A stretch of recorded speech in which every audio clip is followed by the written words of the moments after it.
Shalom, and welcome to a special and most timely Talking Memory program, Survival on the Margins, Polish Jewish Refugees in the Wartime Soviet Union, with guest speakers Eliyana Adler in conversation with Natalia Aleksiun. My name is Medin Shachar, and I work at the Ghetto Fighters House as a guide and an educator. I want to welcome our global audience, including friends and colleagues from Holocaust museums, institutions, and centers, Jewish heritage institutions, academics, and students from universities, historians, and our many, many friends who attend the Talking Memory series. A special welcome, as always, to the survivors and their families that are with us today. Once again, we want to thank everyone for their support and interest in our programs. Today's program is in partnership with the Institute for the History of Polish Jewry, the Jewish Historical Institute in Warsaw, Remember the Women Institute, the Rabin Chair Forum, Classrooms Without Borders, Liberation 75, and the Johannesburg Holocaust and Genocide Center. Today, we have a large body of supporters and partners. This is a very important program that we put together today. Exactly 1 year ago, Eliyana Adler and I began discussing doing a program about her newly released book that is the center of our talk today. She told me how her book introduces an elected war story, but also engages with questions of memory and forgetting. When we finally found a date, this was our goal. But as the date approached, it became clear that the war in the Ukraine has brought us to a similar geopolitical situation that cannot be ignored.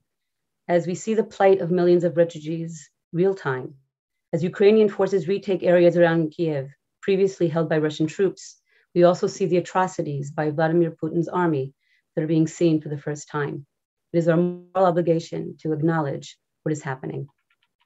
Igal Cohen, the CEO of the Ghetto Fighters House, just came back from a week in Poland as part of an educational delegation. While he was there, the group visited one of the many refugee stations set up in Poland. Katarzyna Jezawska, the acting director of the Polish Institute in Israel, and a friend of the Ghetto Fighters House, was also on this delegation, and she kindly agreed to give the opening remarks for today's program and share with our audience an update on the refugee situation in Poland. But before I give the floor to Katarzyna, a few words about the Polish Institute in Tel Aviv.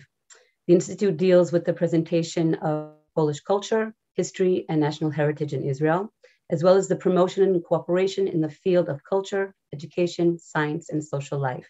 The Institute was founded in 2000 on the initiative of the Ministry of Foreign Affairs on the basis of an interstate agreement of 1991. The Institute organizes numerous cultural and educational events, Polish language courses, lectures, and runs a library with a reading room. It is my honor to give to Katarzyna the floor. Madine, thank you very much. Good evening, everyone. Good morning, everyone. Good afternoon. It is my great pleasure to be part of this program. Thank you very much for inviting me today in the morning. So it is really a great honor. Yes, we have just come back from Poland. We were there with 9 representatives from many institutions, from research centers, from Holocaust centers, to introduce Israelis to Museum Stutthof and its history in the Pomeranian district in Poland. But before we went there, we landed in Warsaw at the airport, and our participants really wanted to share their gifts with the Ukrainian refugees. So at first I thought we will go to the train station, because I knew that there were plenty of people actually relocating also from there. But my friends who are volunteers, they told me, no, it's all set there. There are lots of people helping out. Go to the refugee center. So we took a bus, and after the visit in Katyn Museum, we visited the refugee center. It's about 30 kilometers away from Warsaw. There are big warehouses turned into refugee center. At the moment that we were there were about 8,000 refugees. Buses coming in from the train stations, leaving people there, busing going out. All over Europe, where if anybody wanted to join, they could go to Denmark, Germany, to wherever they had families, friends that they could join. For those who had no relatives or who had no friends or who didn't have any support whatsoever outside Ukraine, they could stay in this Nadazhin refugee center. It is a extremely, as you can imagine, sad place. So, we couldn't really see what's happening there because it wasn't also our purpose to look at the people because it's their home. So we really, and I really appreciate because the delegation really understood it, that we don't interfere. It is a very intimate, although it's 8,000 people under 4 roofs, the delegation really understood that this is their home. So let's respect. So we left their presence. We saw the premises from outside and went on with our visits to the Stuttgart Museum. So I would like to take this opportunity, and I've just prepared some facts about the help that Poland is actually now dealing with. So there are like two sides of our help. So first of all, it's the official one.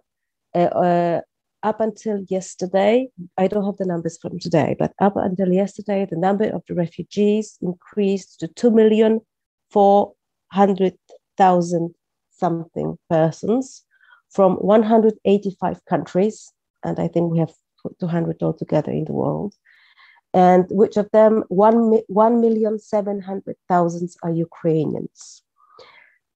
So the Polish government did whatever they could do on the very first day of the outbreak of the war to help the Ukrainians cross the borders. So let me just go quickly through them because they are quite impressive, I must say. So the border procedures were simplified. The citizens of Ukraine could be guaranteed entry to Poland even without documents, IDs, nothing. They just have to fill in the form. There are reception points open 24/7 that offer food, rest, medical assistance, and of course basic information about temporary accommodation. All Ukrainians that cross the border, they are being they have to apply, of course, because it needs to be in the system, but they are given the special numbers, Polish ID numbers, and they can use the train transportation, the city transportation, whatever transportation, public transportation they can use for free. The healthcare is for free. They are exempted from quarantine. They can have free COVID vaccination and free testing. The children can have free access to education, also the students. The parents, the adults, they can apply for jobs, and if they find the jobs, they can easily go to work. They can open a bank account. They can travel with dogs. They can travel with their pets, and this is what we actually saw flying back from Warsaw to Tel Aviv. That Ukrainians that they were traveling with us, many of them, they had also their beloved pets. The same happens in Poland. There's, of course, a special helpline for Ukrainians. So this is one part of the help. The other part of the help is civic help. And I'm an ordinary person. And as an ordinary person, I can tell you what happens within my close world, within my family, within my friends, within the friend circle. My mom, she's 80. She suffers from cancer. She hosts a family, a young mother with a daughter. My godmother, who is almost 80, hosts six refugees from Ukraine in a very small town down south. My friends, they are all active. Either they are at the borders, or they are at the train stations, or they are at the refugee centers, or they're just preparing the sandwiches or collecting things for the refugees. So, a great numbers of aid groups have been created. So the people of Poland open hearts to the refugees, open their homes, and really try to make them feel as safe as it really is possible now, which is not very, very easy. As I understand, the book you will be talking about today is about the experiences of Polish Jews who fled to Soviet Russia at the very beginning of the Second World War. And those refugees face difficult decisions. And, what we all fear at this very moment, that the world has not learned its lesson and that we might have to face the same kind of decisions soon, and that the decisions have been made by many Ukrainians, 1,700,000 already, and they are with us or elsewhere in Europe. So thank you very much for giving me the floor, but I have to finish with prayer. Let's pray for peace. Let's honor the Ukrainians that are fighting for our peace, for European peace. And yeah, that's it. Thank you. Thank you very much. Thank you. Thank you.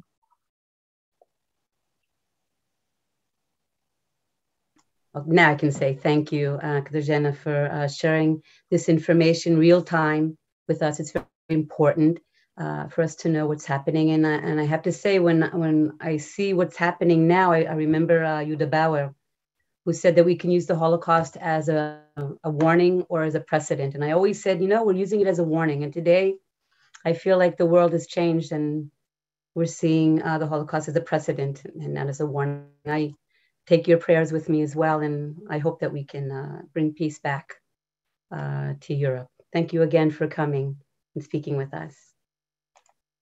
And now I would like to introduce our speakers for today. Eliyana Adler will give a short introduction to the subject of today's program, and then Natalia Aleksiun will join the conversation. I will introduce both of them now, and then I will let them continue with their talk.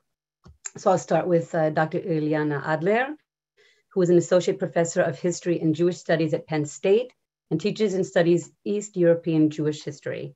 Her most recent book, the subject of our program today, is Survival on the Margins, Polish Jewish Refugees in Wartime Soviet Union, came out in 2020.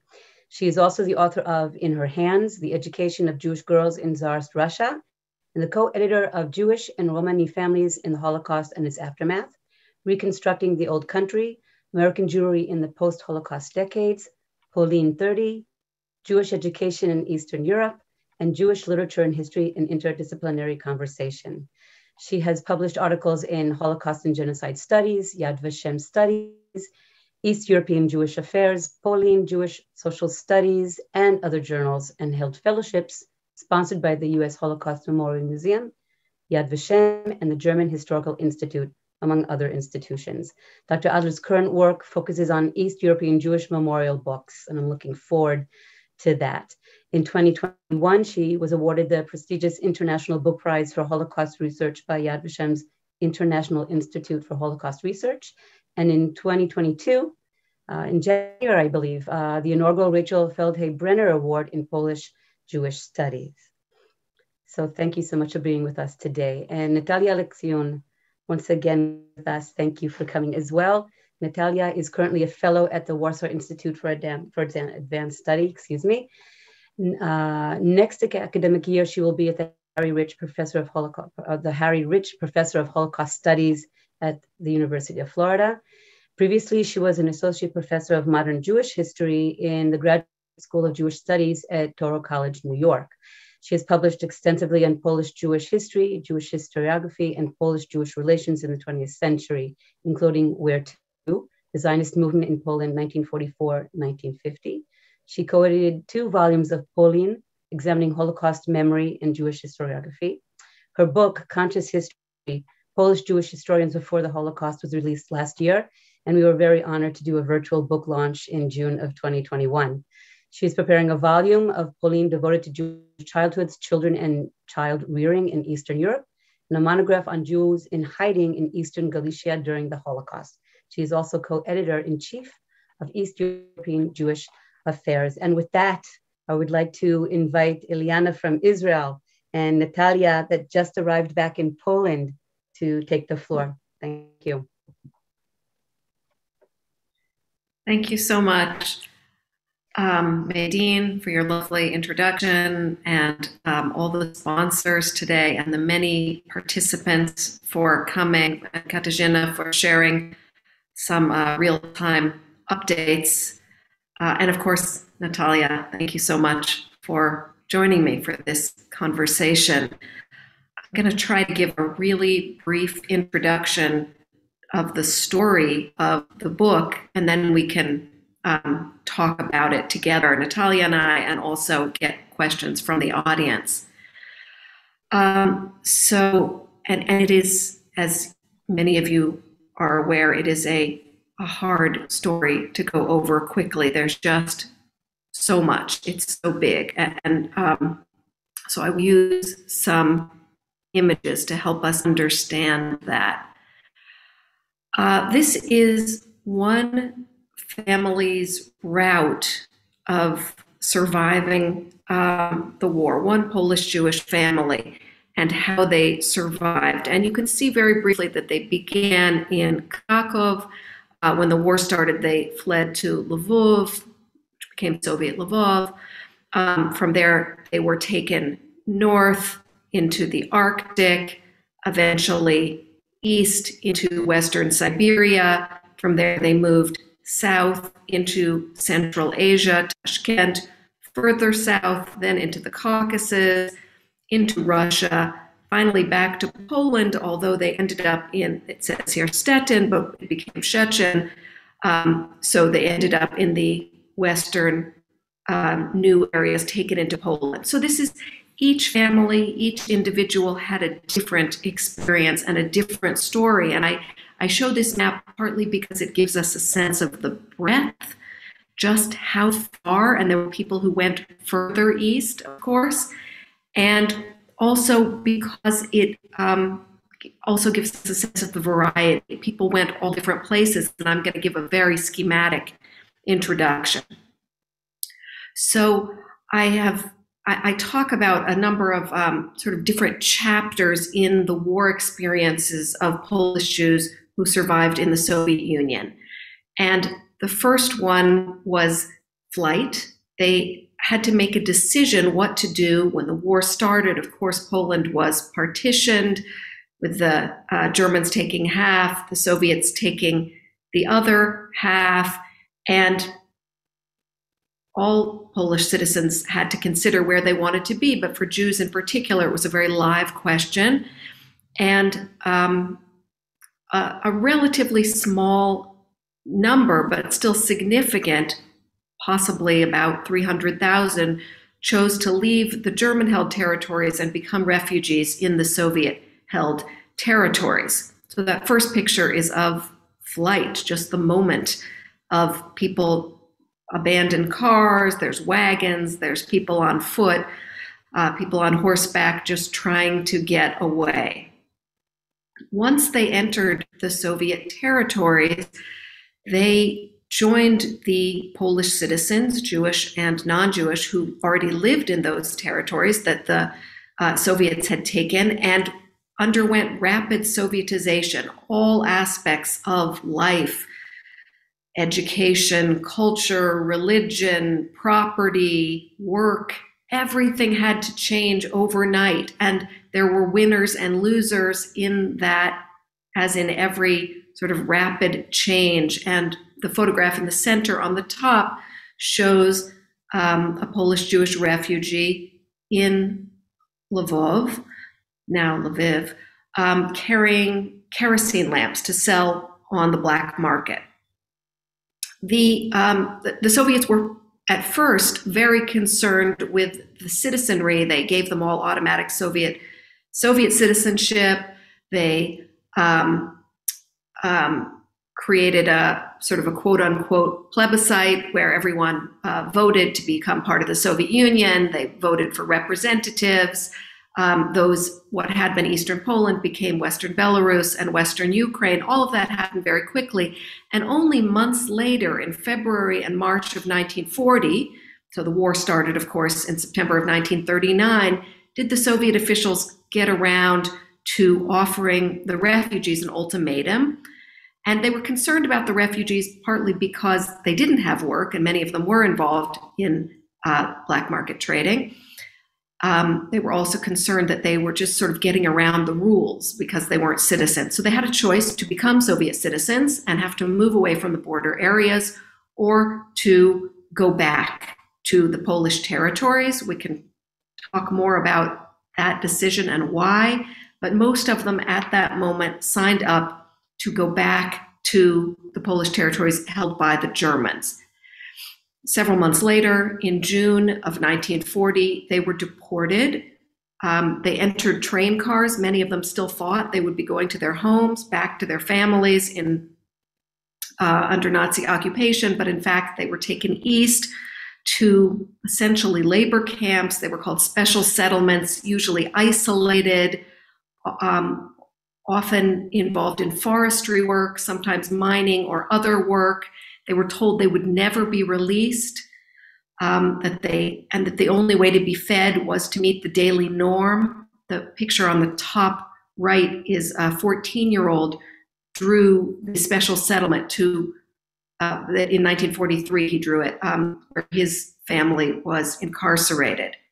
A very difficult time. They were the climate they weren't prepared for. They weren't prepared for the labor. They were dying of on-the-job accidents, of malnutrition. It seemed like things couldn't get worse for them. And suddenly, in the summer of 1941, after Germany invaded the USSR, there was a blanket amnesty for Polish citizens. And there were many Polish citizens who had been deported, not just this group of refugees, but there were other groups of the population who were considered to be potentially dangerous. And so all of them, on the whole, received an amnesty.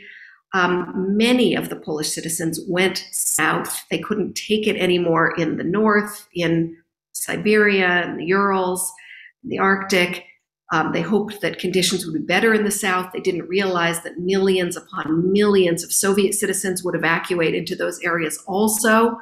There was epidemic disease, there was hunger, but there was also a little bit more space for cultural and religious practice than there had been in the special settlements. And so the photo on the bottom left shows a group of Polish Jewish families somewhere in Central Asia baking matzah.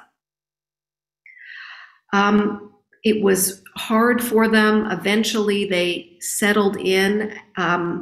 The war continued. As the war ended, they began to get word about the Holocaust, but they wouldn't really understand the breadth of it until they got back to Poland. And that happened mostly in 1946. There was a repatriation agreement.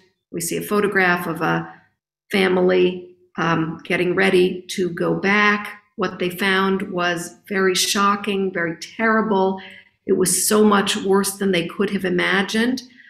But they had been waiting to get there for 7 years. They wanted to be in Poland, and many of them started to rebuild their lives there. And the last photograph shows a couple getting married, literally rebuilding their lives, starting a family. And it also leads me into the second subject, beyond just the history. What I'm interested in the book is also the memory of this story. And so this picture is important, I think, because one of the kind of stock images of the post-war period of DPs is marriage and starting families and children, and this idea of Holocaust survivors coming back and starting again. And this picture shows the woman, the bride, it's a wedding picture, survived the war in Poland. The groom actually survived in the Soviet Union. So many of these kind of images and the way that they're talked about don't always take into account the wartime experiences and the diversity of wartime experiences of the DP population. So I'm also concerned about the memory. We'll talk, I think, more about that in our conversation. Another concern of the book is about sources. How do we find out about these people? And how do we listen to their voices? And I did spend a lot of time thinking about that and became quite convinced that they knew how to tell their own story, and I listened. And finally, the topic of choice also, partly because of listening to the former refugees, came to be very central in my way of understanding their experiences. And the final thought that I want to share is that insofar as I mean, I think there's a lot of comparison, of course, going on, talking about refugees then, refugees now, the war then, the war now.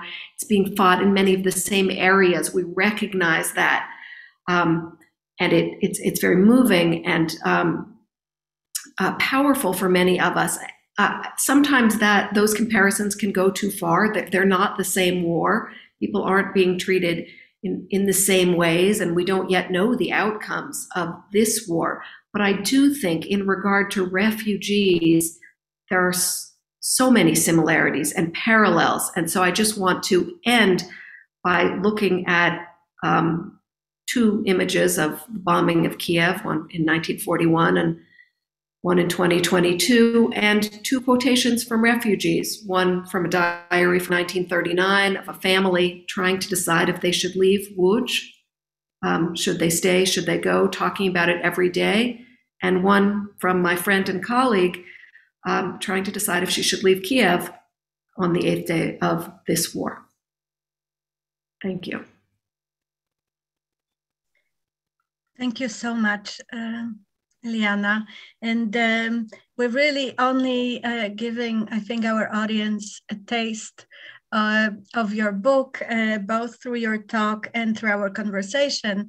There isn't enough time to touch on all these rich aspects of your research, but I want to echo what you said. For me, one of these strange historical parallels is reading about bieżeńcy in Lviv today, right? Refugees who escaped to Western Ukraine and particularly to Lviv from places where they were under constant shelling. And this is how they are referred to. And this is what we read in sources about people in Lviv in 1940, late 1939, 1940. But let me move to your book through the lens of your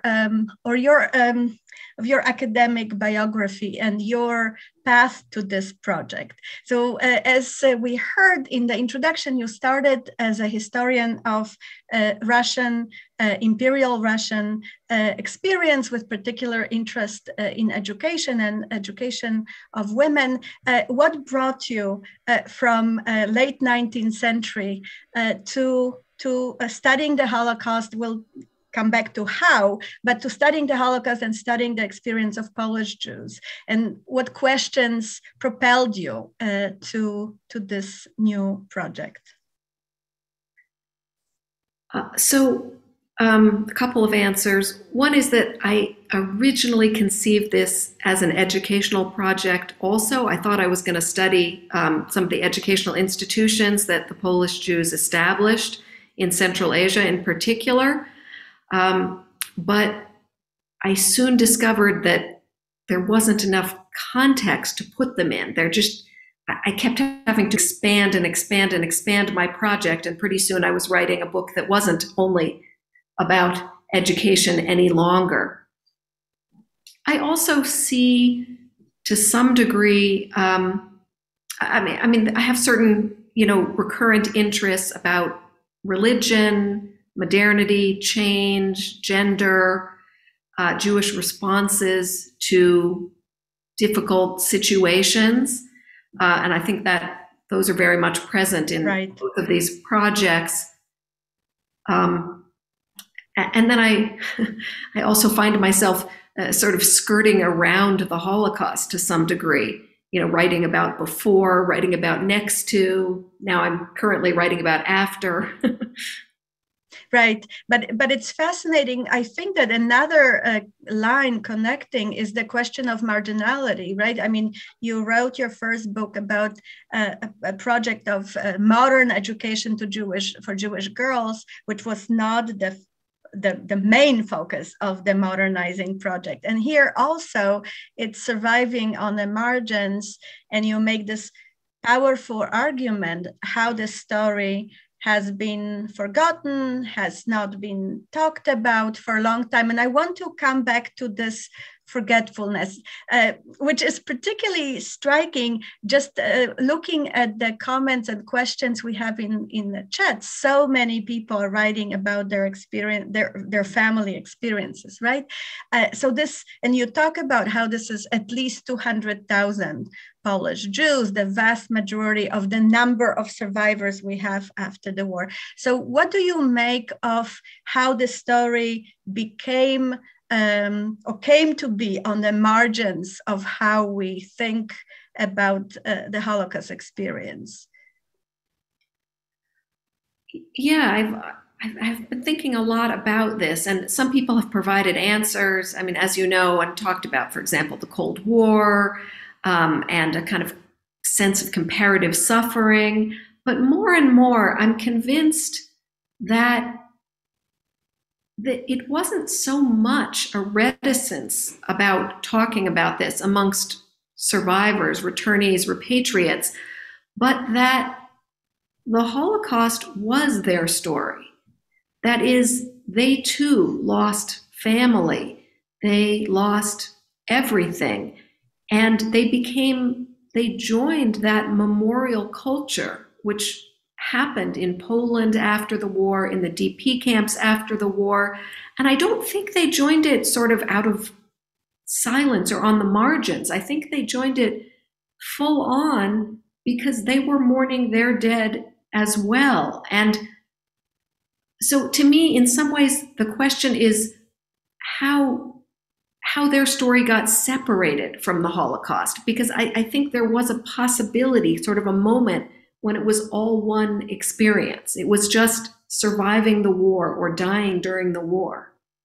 Right. Even this picture that you showed us, where the bride survived under the German occupation and the groom survived in the Soviet Union. And there's so many, I'm thinking about Zygmunt Bauman and Janina Bauman, so many couples that both aspects of surviving actually is part of one family. Yeah, it's very interesting. But so what do you make of this growing interest in the topic now? I mean, your fabulous book is part of a broader wave that really just a few years ago didn't exist, of scholarship. Michal Deckel, who presented her work here, and Marcus Nesselroth, and Lydia Jurek, and Katarina Fridla, and Natina Grossman. Why now? What do you make of this historiographical turn, in a way? Yeah, it's a great question. I mean, I think partly as we get further from the Holocaust, as we have fewer survivors to talk with, I think that our definitions, our understanding of the vast spread and effects of the Holocaust we're understanding that it was greater even than we knew. And we're learning, I think, I mean, this story is part of that, but I would say there's a lot of kind of regional, local studies going on right now in places that aren't so central necessarily to how we've previously conceived of the Holocaust. I think we're just learning and spreading geographically. That's part of it. And I do think that there's definitely a growing kind of second and third generation and genealogical interest in this story and trying to figure out where in the world their families were and why. Right, that's very interesting. I was actually going to come back to the second generation. Maybe we'll have a chance if there is a minute left. So in your presentation and in the book, you go back and forth between individual and this collective experience, but also the experience of families. And if you could talk a little bit more about it. I mean, we know, I can see here Dalia Offer in the audience, fantastic scholarship has been done on how families in the Holocaust, how they are changed and how they come under great pressure, and relatives are lost, and then individuals emerge, right? Your own research looked at this as well. How is it in that part of the story?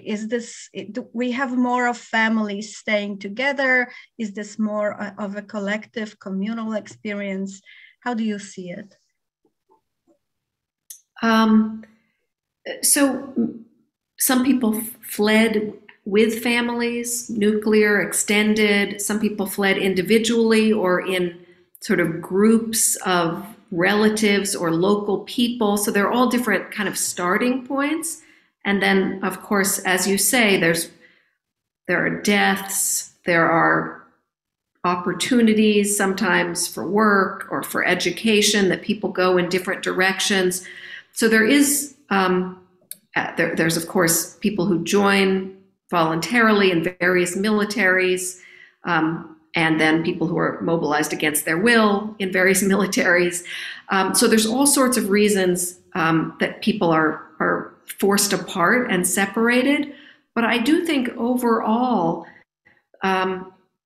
this is very much a story of people finding others like them. And that might mean relatives, might mean people in their same youth group, landsmen, just people from the same town, or just other Polish Jews, even Ashkenazi Jews, occasionally even non-Ashkenazi Jews, that these refugees were searching for others like themselves, and usually were able to find them and build sort of kind of communities in their exile, sometimes very consciously so, and sometimes just sort of sporadically and chaotically amidst all of the challenges that they were facing.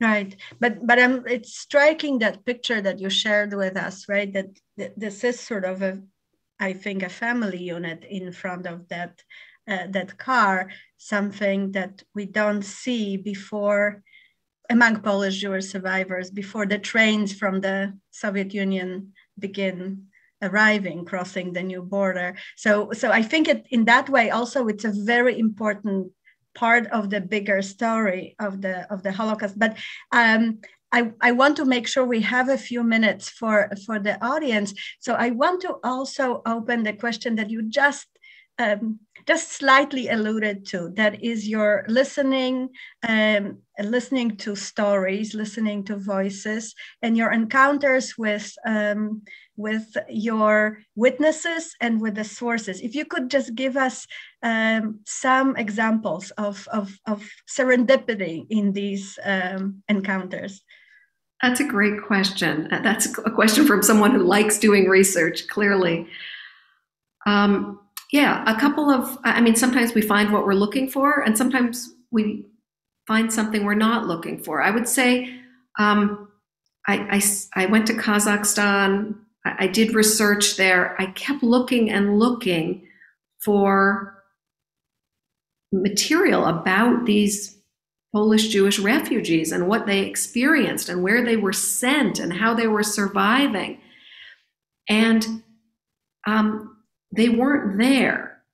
And it took me a while to realize that they weren't there because the Soviets actually didn't differentiate them as Jews. They were just Polish citizens. And there was something that was sort of one of those aha moments, that in certain ways, for these people, the Soviet system worked in their benefits. There's many ways that it didn't, but they weren't treated separately as Jews. And of course, that's one of the fundamental differences between this group and those who died or survived back home. So that was, sort of a realization that was important. I would say, in some ways, some of my most powerful encounters with the survivors and their children has been since the book came out. That is, I wish I could have published the book and then published the book once I knew more, because people keep sending me amazing materials and photographs and stories that I had no way of accessing before. So it's just clear that there's so much knowledge and material out there, and that's exciting for people doing more research. I think that you clearly tapped into something very, very important for so many families, that this is their trajectory. And again, just seeing the chat is yet another, I guess, really a flood of openings into stories of survival in the Soviet Union. I want to ask you, I would love to ask you about the return and what patterns you see in this life rebuilding strategy. But I will ask the bigger question. So the last chapter, I think you are pleading for what you call expanding the compass of survival. If you could give us a little bit of this that you concluded from your research and that you see as an opening for Holocaust scholarship more broadly. So one of the questions I've been trying to figure out is where this story fits. And it is, to my mind, part of the Holocaust.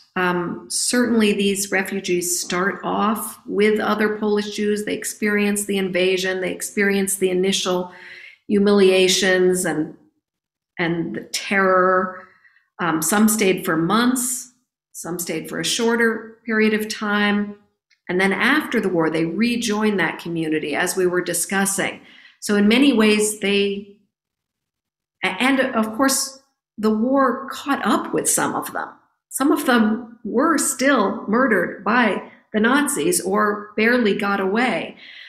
So there's a way in which they fit into the story of the Holocaust, but I've also been trying to argue that they're part of Polish history and Soviet history of the war, and that sort of this story has the potential to change all of these, the Holocaust, Soviet, and Polish history of the war, to sort of change it in certain ways, and I think in some important ways. You showed us, right, the image of the monument to all those deported to the east. And it's sort of material image of a collective memory for which the Matseva is just a small piece. It's there, but the vast majority of the objects are the crosses. Right. Yeah, and that's of course in Warsaw, gigantic downtown, and it's very much about a Polish interpretation of that. But if there isn't a monument of any sort anywhere to this survival experience that comes from a Jewish perspective, and it would look different. I don't know what it would look like. Right. Well, I can't resist asking you a slightly political question, but this is of course about the politics of memory of World War II. This would have been before the invasion, and it is very much now, because the Soviet Union ultimately, for those who decide to escape and for those who are deported, and you write about it, right? These are the lucky ones who get deported. They come back with the experience of winning a ticket for life, whereas the Polish non-Jewish deportees have a very different perspective. So how do you think about your project, the story in which the Soviet Union is the good guy, right? Even at the time when they're still in cahoot with Third Reich, but ultimately this is the best that could happen to a Jewish family. Do you kind of contextualize politically or think about it now with new aha moments? Yeah, right. It was already a touchy, difficult political subject, and now it has become even more so with all of the ways that the memory of the Second World War is being instrumentalized in this current time that we're in. I think, the survival of this, what was the majority of survivors of Polish Jewry, was entirely accidental. So on the one hand, they had some fear about the Cold War, about their time in the Soviet Union catching up with them. Some of them lied on their documents to get into certain countries, like the United States. But it's not as though they left with, singing patriotic songs and with great love for Father Stalin. They saw what it was like, and they suffered there, even though they also could appreciate certain aspects. I guess it's less kind of the politics than I guess what I'm left with in this current moment is I spent 10 years studying these refugees and looking at all the difficulties they went through and thinking, couldn't anyone help them? Why couldn't people do more for them? And now I'm beginning to understand why. Seeing the refuge, there are people, and Katarzyna spoke about it, who are doing tremendous amount to help the current refugees, but they don't want to leave their homes. They have to leave their homes. Like, the help that they need is in many ways beyond us. Even though there is a great coalition of Western countries and other countries who support Ukraine and these refugees. And so I guess I'm kind of coming face to face with just the impossibility of making a difference in certain ways. Thank you so much, and I'm tearing myself away from the microphone with great difficulty. I wish we had the rest of the night for this conversation, but then back to you with some questions from our wonderful audience. Thank you so much, Eliyana. Thank you, Natalia. Thank you very much, both of you, for this conversation. So many points came up, and like you said, it's only for a few minutes. It's the tip of the iceberg, and I suggest everybody reading the book and getting deeply into the story.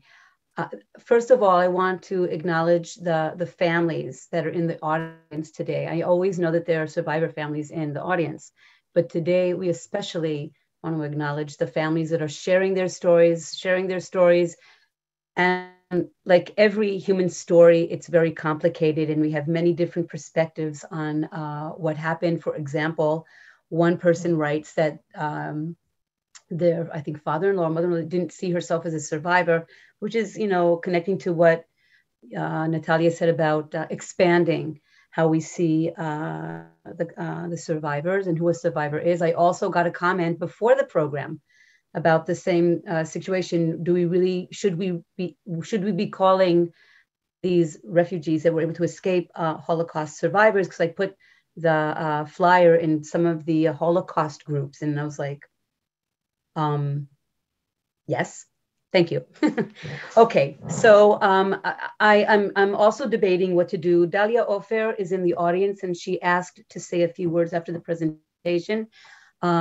Right now, she did not get back to me. I asked if she wanted to say something before I asked the question. So I think what I will do right now is take a few questions that I gathered. And then if Dalia lets me know that she wants to say a few words, obviously we will unmute her. So the first question that I actually got from the audience was the question about the differences between Polish Jewish women's and men's experiences of wartime life within the former Soviet Union. This is also another, we're going to talk about being marginalized. Another marginalized story is her stories, the stories of the women. So this is a great question. Was there a difference in the way women were treated and men were treated? Of course, we know in Nazi Germany and the Nazi conquered areas, there was definitely a specific way of treating women. But what is your experience with your research? Is there any characteristics of women's experiences in comparison to men's? So, you know, a big question. There could be lots of answers, but I guess for somewhat of an answer, I would say that gender norms in the USSR created an initial shock for these mostly kind of bourgeois Polish Jews. Women worked, they worked physically, they wore the same clothes as men when they worked. That took getting used to for some of them.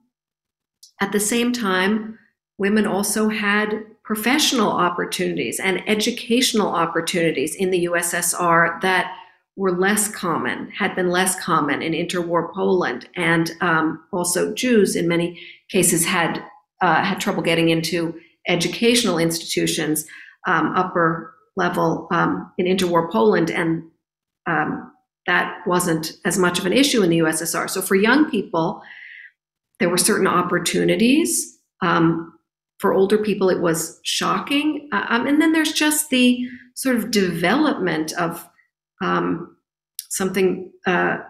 Families changed because sometimes the men were in the military or died because of the labor they were involved in. And in many cases, both women and youth had to take on new roles and had to make decisions that they hadn't made before for their families, religious decisions, decisions about where and how to live that was new, that they wouldn't have had to do beforehand. And the same was true for men in some cases who found themselves single parenting because their wives died. So there are all sorts of changes that went on that were just part of their experiences and the Soviet system. But of course, some of the factors that are always perhaps part of human society, that is, there was, of course, sexual harassment. And someone just wrote that her aunt, I believe, had to go through a forced abortion. Yes. And of course, I think that the whole idea of who's gonna stay behind and who's gonna go to the east. I know that from the ghetto fighters, kibbutz, there was a family that was separated by that. The older daughter and the mother stayed behind. The father went with 3 daughters, and he didn't survive, but the girls did survive, as opposed to the mother and the older daughter. So these dilemmas that families had to face, and someone is writing that my relative was the only survivor of her family. So those that stayed behind, she has to live with that as the sole survivor. So she is definitely included in the, I guess, the category of being a Holocaust survivor. I want to take a look and see if I have, many people are answering this question in the chat. So about what happened after the war. And I think many people are answering that question from their own family's experiences and what they learned from their own family stories about keeping quiet, of being, they weren't survivors like those that survived the camp. So I'm going to move on to another question. The fate of the Jews who elected to remain in the Soviet occupied portion of Poland. What was their fate as opposed to those that left? So those who chose to take citizenship and stay there joined the other Polish Jews who were residents of that area, and they were overwhelmingly murdered, and very quickly. That was, we know there was an escalation of the Holocaust, of the killing in 1941 with the invasion of the Soviet Union, and that's where it happened, right there. So, of course, they couldn't possibly imagined what their choice would mean. But some did survive. Some managed to evacuate or just survived on site, partisans in hiding, and all sorts of other ways, but most died. And again, I think Natalia also mentioned this, and we see this in all the research in this history, is that it was a matter of luck. In so many ways, it was a matter of luck. If you chose to go left or right, east or west, it made a life-changing decision for many, many families. I'm looking to see if Dalia Ofer is here and if she would like to open her mic. I'm trying to see if she is with us. Just let me check. And if she is, I'm here. Yes, hello. I open. First of all, shalom, and thank you so much. I think it was an example of an excellent presentation and excellent questions. And really, it does, in my age, I heard a lot, and I think that it was really a very nice, both of you somehow together, whether you worked it out or not, it was really very interesting. And of course, I think that the young generation today have a big field of going on research to understand the Holocaust, the meaning of the Holocaust, and the impact of the Holocaust. I have a lot of things to say, but I just wanted to mention one family. Professor Mordechai Altshuler, who was my teacher and a colleague, and I'm sure that many of you knew him and know his work. He was married to a Holocaust survivor in the regular sense of Holocaust survivor who was in Poland, lost a family and so on. She published a book about her experience and her experience in Israel, Yona Altshuler, Dr. Yona Altshuler. But I think that I remember as a young student, and I was also young at one time, that Mordechai resented very much the large definition of Holocaust survivor, including the Soviet Union, those who fled to the Soviet Union. He talked about it a lot. He really argued. And when I'm listening to you, I didn't read your book, I'm sorry. I will read it. But, in various situations, you can't do everything, and I try to do as much as I can. But I think, there is a lot of research, and I know your articles and so on. I think that now we are really, on one way, can concentrate on the experience of what we call the direct, let's say, survivors, and how it resonates, it goes around and plays in a much vaster area. And your comment that the Soviets did not separate between non-Jewish Poles and Poles is so important, because in the mind of many of us, and I know from my students and my PhD students and so on, that people are mixing it together. And I think that by this, we somehow miss a very important point of what the Holocaust was really for the Jews who were under Nazi occupation, and for other Jews who suffered a lot and lost their assets and, in the different stages of Soviet rule in Poland or in other parts. But we have somehow to understand the different essence. I think that you really contributed to it a lot. And thank you so much. Really, I feel so happy that I wasn't too tired to open this Zoom. Thank you, Dalia. Thank you. Thank you so much for sharing your thoughts. And of course, absolutely, I agree with you. I think that we have opened up once again a question that needs to be answered, and a history that has to be told in the within the circumference of Holocaust history. And I'm so glad that this came up.